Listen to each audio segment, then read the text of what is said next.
Jeremias 13, temos uma palavra ainda para fundamentar essa noite ainda mais. Diz assim, ó: naquele dia, eles leram o livro da lei de Deus diante de todo o povo, e achou-se escrito que o amonita e o moabita não deveriam jamais entrar na congregação de Deus, porque eles não atenderam aos filhos de Israel com pão e água, mas contra eles contrataram Balaão, na tradução, para que ele pudesse lhes amaldiçoar.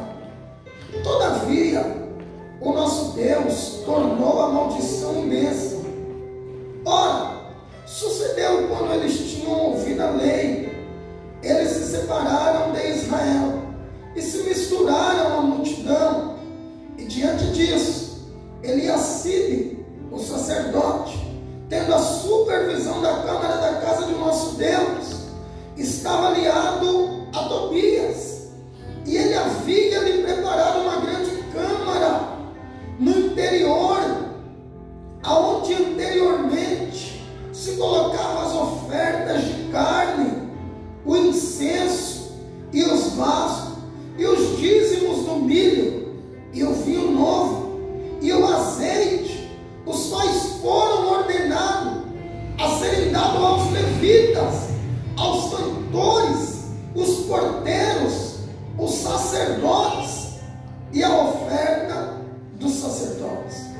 E todo esse tempo, porém, eu não estava em Jerusalém, porque no 32º ano de Artaxerxes, rei da Babilônia, adentrei eu ao rei, e depois de certos dias obtive licença para retornar, e vim a Jerusalém, e entendi o mal que Eliacibe fizera para Tobias, ao lhe preparar uma câmara nos átrios da casa de Deus, e isto me angustiou muito.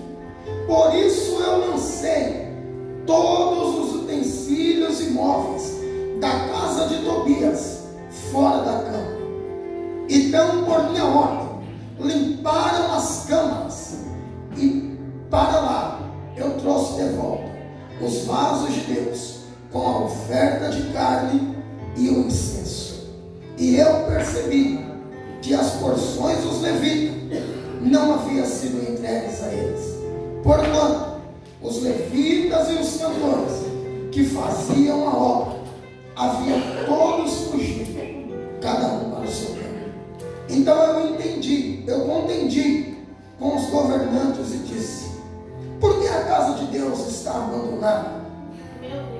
E eu reuni a todos e coloquei-os cada um no seu lugar.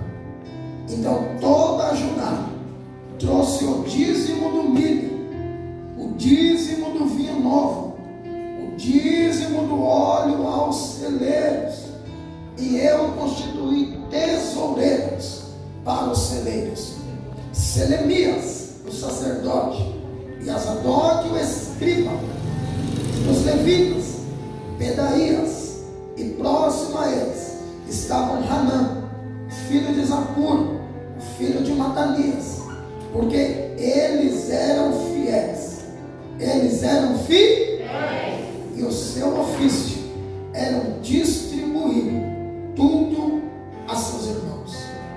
Lembra-te de mim, ó Deus, acerca disso, e não apagues as boas obras que eu tenho feito para a casa do meu Deus e para os seus oficiais. Podemos aceitar, queridos, esse contexto aqui.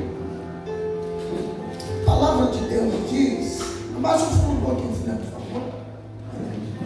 Aí, maravilha. A palavra de Deus diz que Neemias é copeiro de Xerxes na Babilônia, e agora esse homem por de nome Neemias, que possivelmente tenha nascido dentro do cativeiro babilônico e que nunca nunca tinha ido a Jerusalém, ele vai receber a visita de alguns compatriotas e pergunta acerca de Jerusalém. Como está a cidade dos meus pais? E aqueles homens vão dizer: olha, Neemias, Jerusalém está destruída, os seus muros quebrados, seus portões queimados, estamos vivendo em vergonha. Neste momento o coração de Neemias se dói, pois era a pátria dos seus pais, e em contrapartida sua pátria de coração.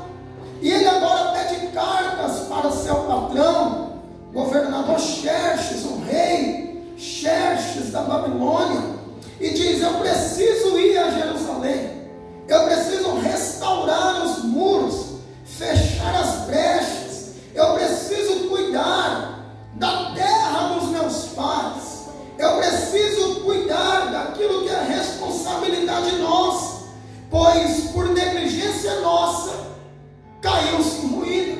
Então ele vai comprar a briga da cidade de Deus, pois com a corrupção do povo, Deus tinha permitido o cativeiro e a destruição da cidade. E ele que estava na sua zona de conforto, pois era funcionário do rei, e como copeiro tinha grandes regalias, haja vista que o copeiro era um homem de confiança do rei. Ele larga o conforto do palácio para tentar reconstruir os muros, e quando ele volta para Jerusalém, ele vai chamar uma comitiva e vai levantar pessoas que pudessem agora restaurar a cidade.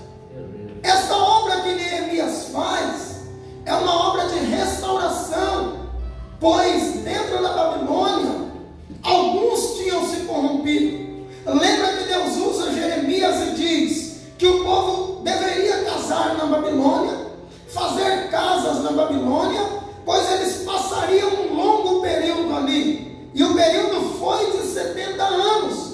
Mas quando Deus mandou casar na Babilônia, seria entre os hebreus, não com mulheres babilônicas, não com pessoas que não serviam a Deus, pois não poderia se misturar a genealogia santa com um povo que não servia a Deus.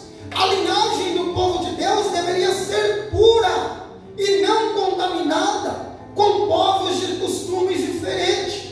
E Neemias então ele começa a inspecionar as pessoas, e ele vai ler a lei, a Torá, diante do povo, e dizendo o que Deus queria deles, e que eles agora deveriam mandar embora suas esposas que não eram hebreias, como também seus filhos que estavam com a semente contaminada, não deveriam entrar em Jerusalém.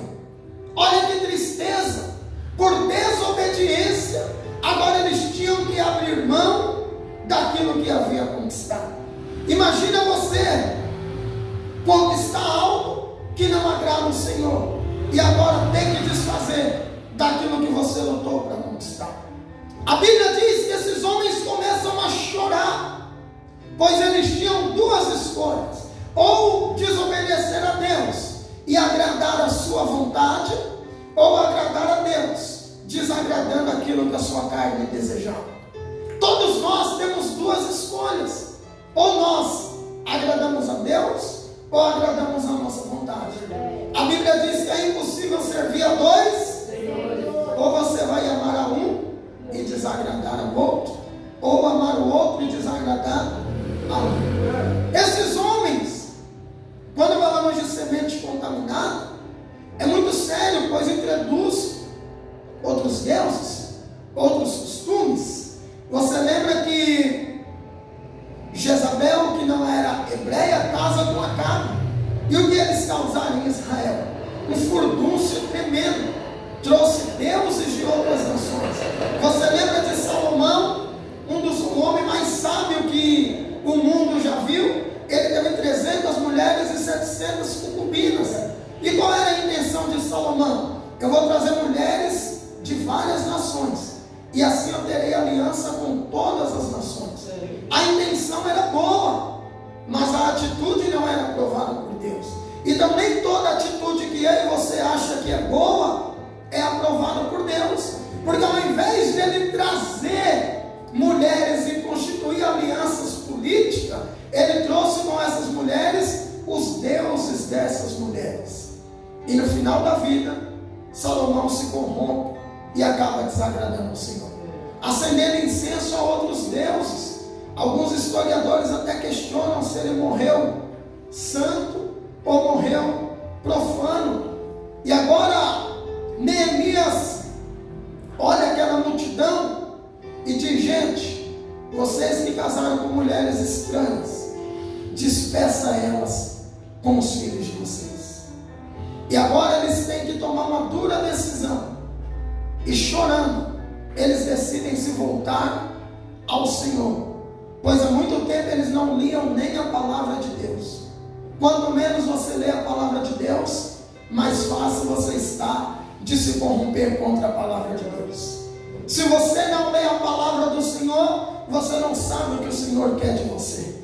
E agora esse povo chora quando ouve a leitura da Bíblia. O Brasil é um país livre, nós podemos carregar nossa Bíblia para todo lugar. Mas se você vê a alegria de povos africanos quando recebem uma Bíblia, de povos indianos quando recebem uma Bíblia, Coreia do Norte não se pode ter Bíblia, e se professar a fé em Cristo Jesus, é preso e talvez condenado à morte.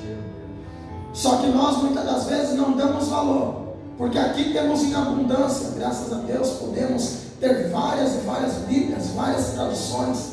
Esse homem, observe que ele está orientando e dizendo: larguem as vossas mulheres. E quando eles abandonam, Neemias precisava fazer uma reforma no meio da nação. E esse texto lido eu preciso te situar, que começa dizendo de novo que ele lê a lei de Deus. Então dentro da lei tinha e tem até hoje os mandamentos, e nós temos que obedecer à vontade de Deus, sim ou não? Sim. Então Neemias lê, e olha que tremendo, já estava dizendo, Moisés deixou dito: olha, não deixe entrar nem amonita nem moabita, porque quando nós saímos do deserto, os moabitas não deram pão e nem água, contrataram Balaão contra nós. Então o que Moisés estava deixando como memória: esse povo é nosso inimigo. Entenda que nós estamos falando em um período de não inimigos carnais, mas inimigos de deuses que assim servem. Nós não podemos olhar ninguém como um inimigo carnal nosso. Você é inteligente, você sabe. Eu digo alianças que não são aprovadas por Deus. Se você tem sociedade com quem não serve a Deus, é lógico que o seu Deus é maior, amém? Mas se você sabe que tem aliança com pessoas erradas, essa aliança pode te levar a uma falência. Essa aliança pode te levar a uma derrota. Só que às vezes nós começamos a querer negociar e falar: mas o meu Deus é maior. Quem nunca ouviu essa frase? Maior é o que está comigo, pastor, não tem nada a ver. Eu posso ir lá e não acontece nada. A Bíblia diz para fugirmos da aparência do mal. Talvez você já viu aqueles que querem ser mais crente que os outros e pegam um doce de outras religiões por aí, aí fala: eu vou orar e vou comer. Deus é maior. Ele acha que está zombando do inimigo. É o inimigo que está zombando dele. O apóstolo Paulo bem disse: não comeis coisas sacrificadas a ídolos. Eu conheço uma pessoa, queridos, e uma vez levaram algo feito macumba para minha sogra, e a gente estava de olho nessa pessoa, e aí a pessoa insistia para que minha sogra comesse e ela visse comendo. Era para falar: agora eu sei que deu certo o feitiço. E aí minha sogra sempre se saía: vou comer depois, estou de barriga cheia. E a pessoa insistia: come agora, Marlene. Não, estou cheia. E aí ela guardou. E tinha 2 crentão lá na minha casa. E aí falou: que é isso? Ela subiu pra gente orar. Aí ela já subiu, né? Aqui, trouxe de novo. Vou pegar essa mulher, vai deixar ela, não, coitada. E aí nós íamos orar e jogou fora. Lógico, acho que foi 10 firras dessa vez, né? Aí os dois crentão: que é isso? É só orar e comer. Orar e comer. Uma era uma menina, voltou para o lesbianismo, está até hoje morando com mulheres, servindo a macumba. E o outro também se desviou, que era um rapaz, caiu em pecado e se desviou. Meu Deus. Foi por isso? Aí eu não sei. Eu sei que foi depois disso.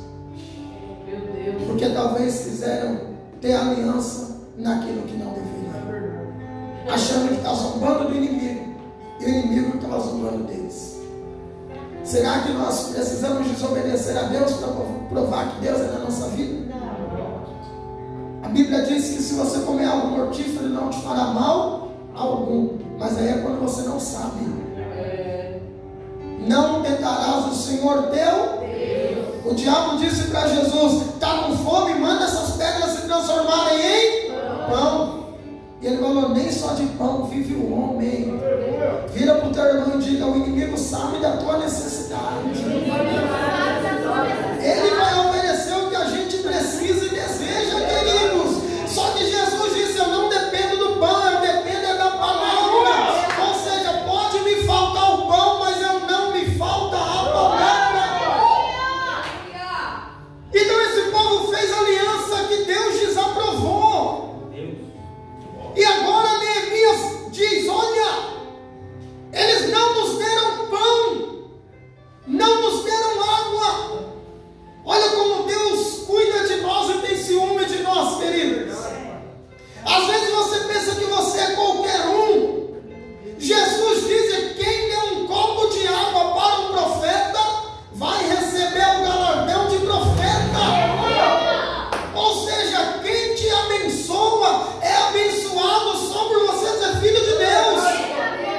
Deus disse para Abraão: eu abençoarei os que te, mas eu também te amaldiçoarei a quem te amaldiçoar. Olha o poder que você e eu carregamos. Alguém te dá um copinho de água assim, ó, isso aqui não vale nem vaso.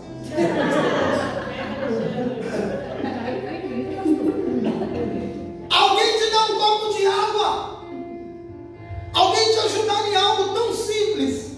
E talvez lá na frente ele tenha uma bênção grande. Só porque ele estendeu a mão para um servo de Deus. Olha o que Neemias está dizendo: eles não deram pão e nem água. Ou seja, não nos ajudou na hora da dificuldade, necessidade. Então eles não têm parte conosco. O que o Senhor está nos ensinando? A selecionar quem deve andar conosco, querido. Meu Deus. A selecionar quem deve fazer parte da honra de Deus na tua vida. Meu Deus. Porque às vezes a gente quer honrar quem nunca nos honrou, queridos. A melhor maneira de você abençoar alguém é só orando por ele. Mas se não tem aliança contigo, deixe bem longe, porque pode contaminar aquilo que Deus tem para te entregar. Amém? Amém. Neemias diz assim, ó: tire eles. E aí vai ter outra limpa. Tire esse povo. E agora Neemias vai. Olha que tremendo. Neemias volta para Babilônia. Ele era funcionário do rei. Ele estava de licença. Quase uma lei trabalhista. Pegou licença para ir. Aí ele volta. Aí ele fala: Xerxes, ainda não resolvi tudo lá, eu preciso voltar. Quando Neemias sai de Jerusalém, os caras aproveitam. Falam: opa, o cara que veio com ordem saiu, vamos voltar do nosso jeitinho. Aí tinha um sacerdote, Eliacibe. Você lembra quem é os maiores inimigos de Neemias? Sanbalate, Tobias e Gesem. Esse Eliacibe, ele vai se aparentar com Tobias. Eles vão ter um plano para tirar vantagem da obra de Deus. Eles vão fazer ali uma tramóia para levar vantagem. O inimigo Tobias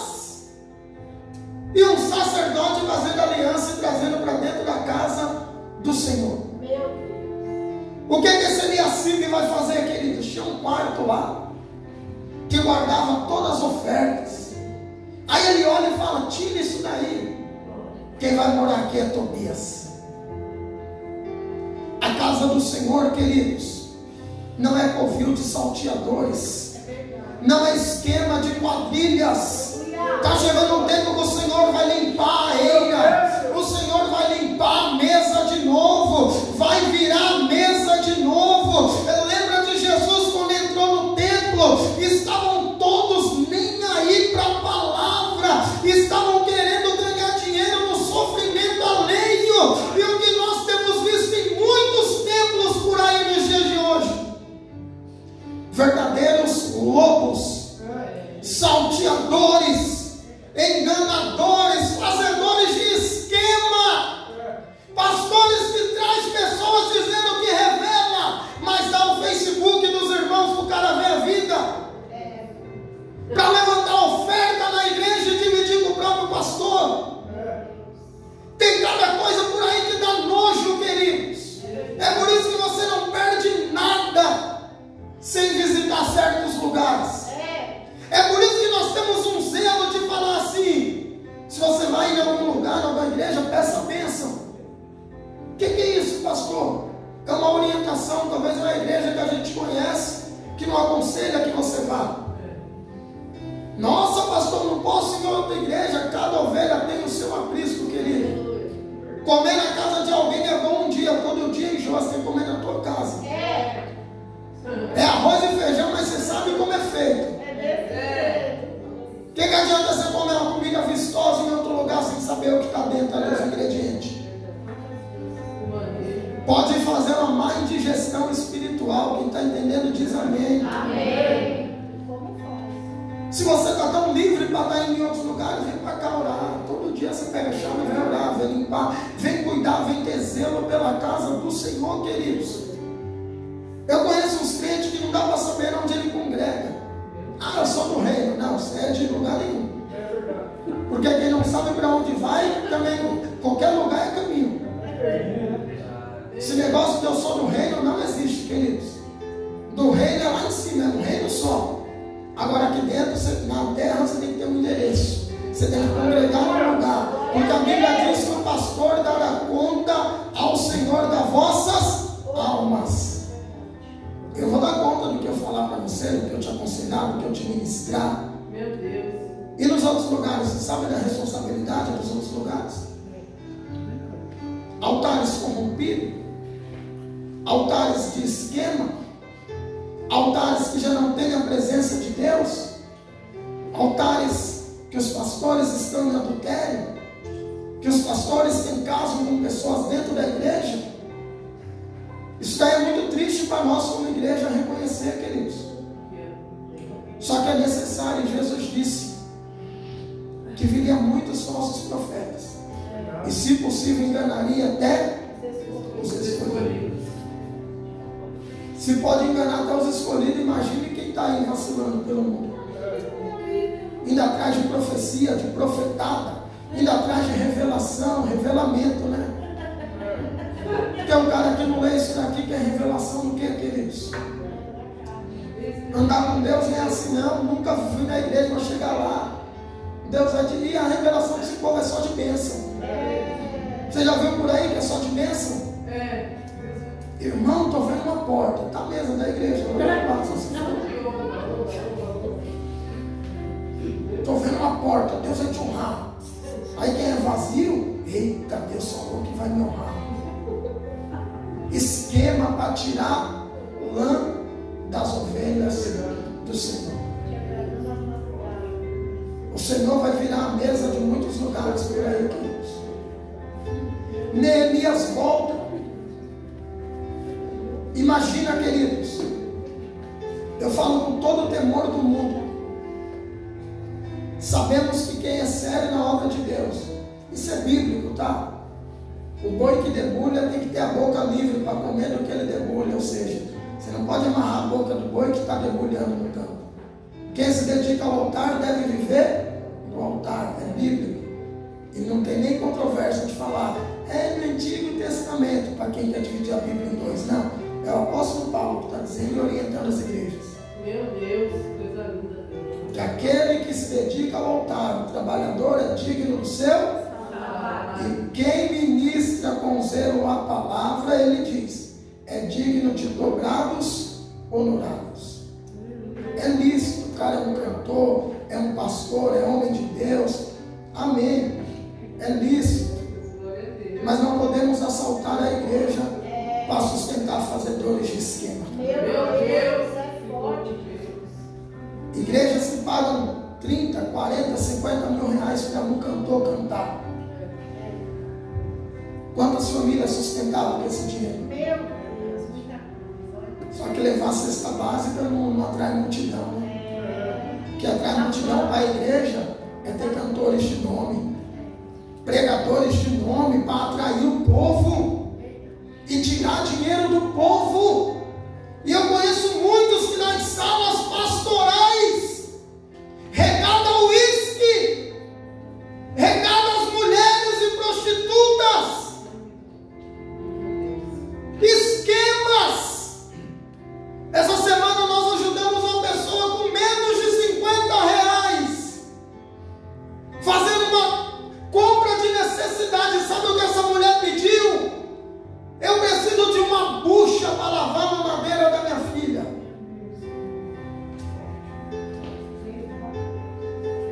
E um rolo de papel higiênico, era o que essa mulher queria. E você levar alguns pães e a pessoa mandar uma mensagem chorando, dizendo, você matou minha fome hoje. Será que a casa do Senhor é para quê? Para deixar meia dúzia rica e milionária? Ou para ajudar a comunidade que está dentro dela? Eliacibe faz esquema com Tobias. Olha, é como se fosse um cofre, queridos. Você vai morar logo no cofre, porque o que entrar, mas já. Quem assistiu o Pica-Pau, aquele episódio lá? 1, 2, 3, 4 para mim e para você. E ainda do seu, a metade é minha. Eliacibe e Tobias no esquema. Aí Neemias volta. Fica tranquilo, queridos. Ainda tem aqueles que não se dobram. Neemias orou dizendo, Pai, só tem eu. Aí Deus disse, não, filho, eu escondi 7.000. Sabe o que eu entendo com isso? É nem todo mundo que está escondido. É porque Deus não é com ele. Tem muita gente aparecendo que Deus não está mais. E os de Deus estão escondidos para a grande colheita da última hora. Esse homem volta a Neemias e ele vê aquilo. Tobias morando no templo. Poxa, você dá a chave do galinheiro pro lobo. Parece o Brasil, né? Dia de eleição. Você dá a chave do cofre pro cara que rouba o cofre. Algo está errado. Tobias olha assim. Deixa eu ver como estão os celeiros, as ofertas. Deixa eu ver o caixa da igreja. Esse cara é o tesoureiro, esse cara aí. Tobias. E com os móveis de mala e cuia, como diz o ditado. Pensa na folga. Está no texto, tá? Neemias volta e faz assim, ó. Ele se angustia. E aquele é uma tipologia do que Jesus fez lá no templo quando virou as mesas. Olha no versículo 9.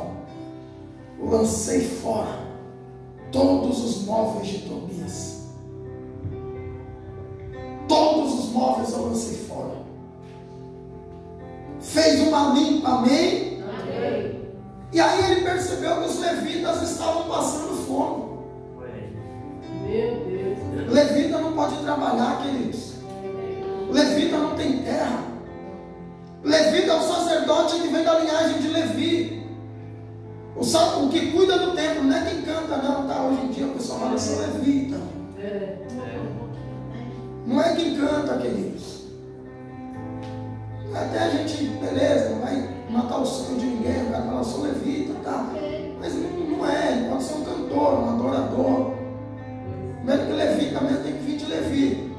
Mas se ele cuidar do templo, ele pode dizer, tá, eu sou um levita, eu sou um adorador.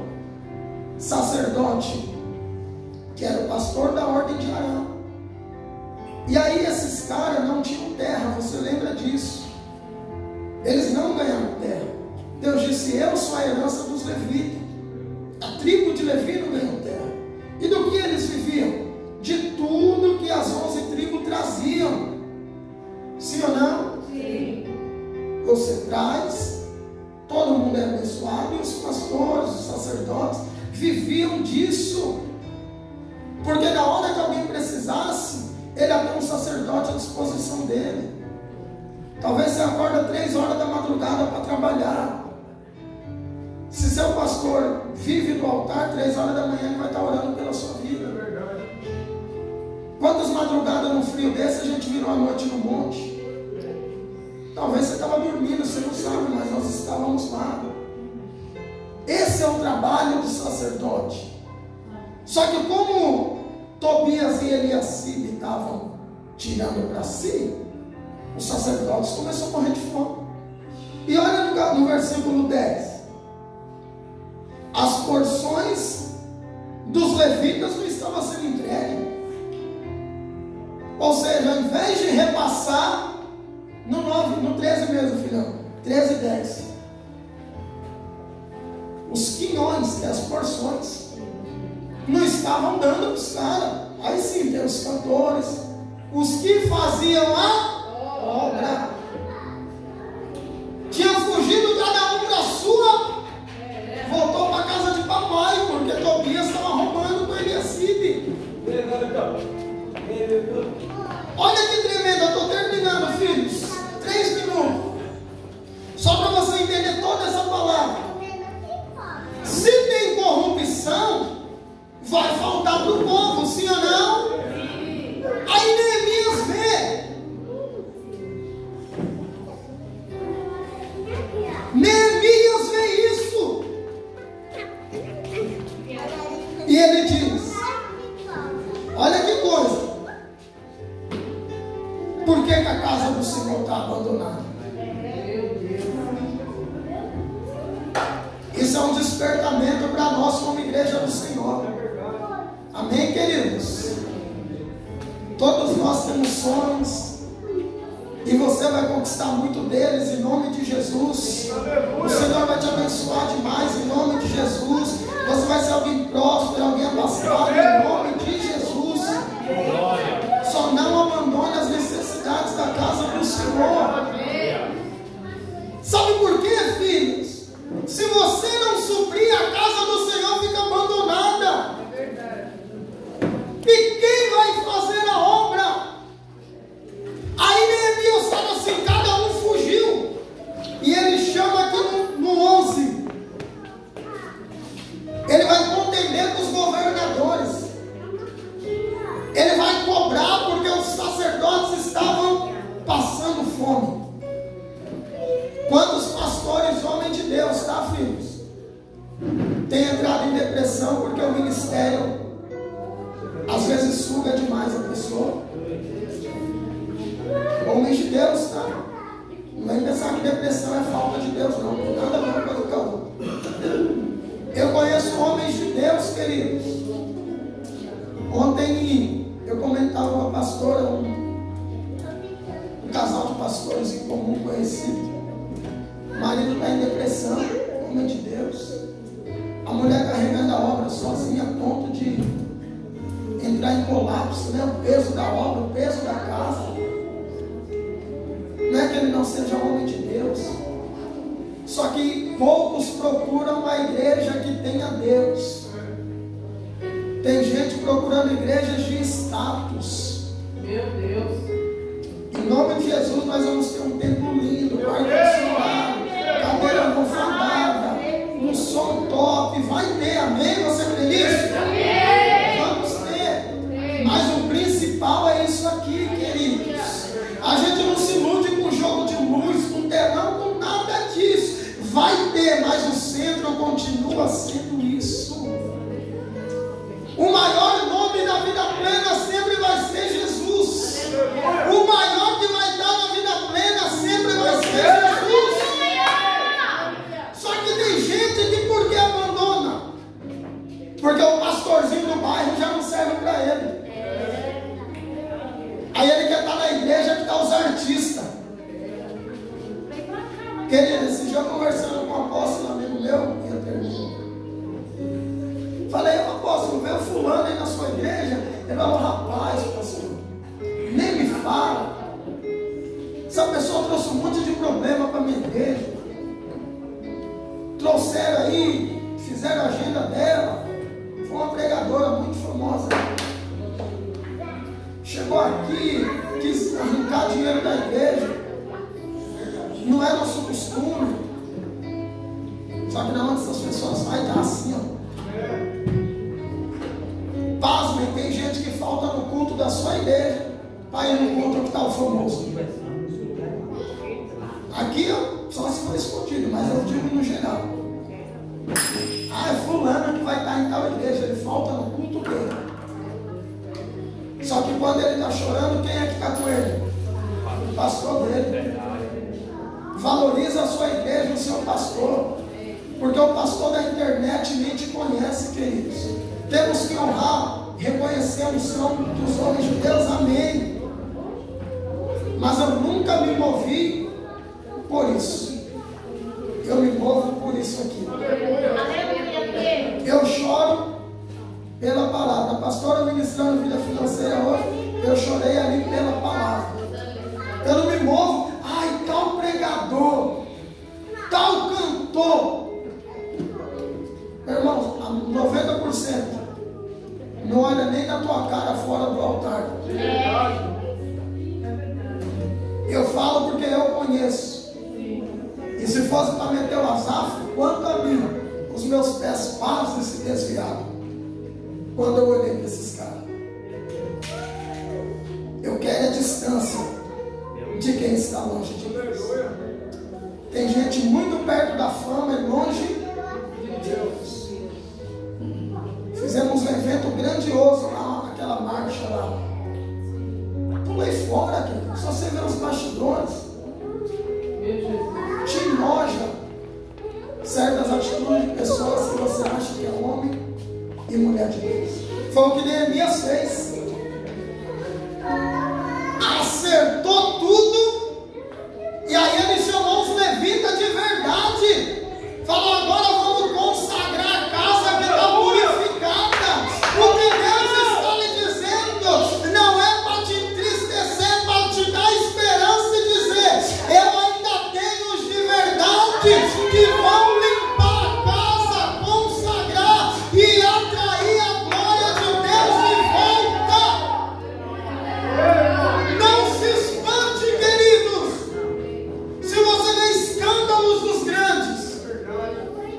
Tem coisa que é calúnia, mas tem coisa que é verdade mesmo.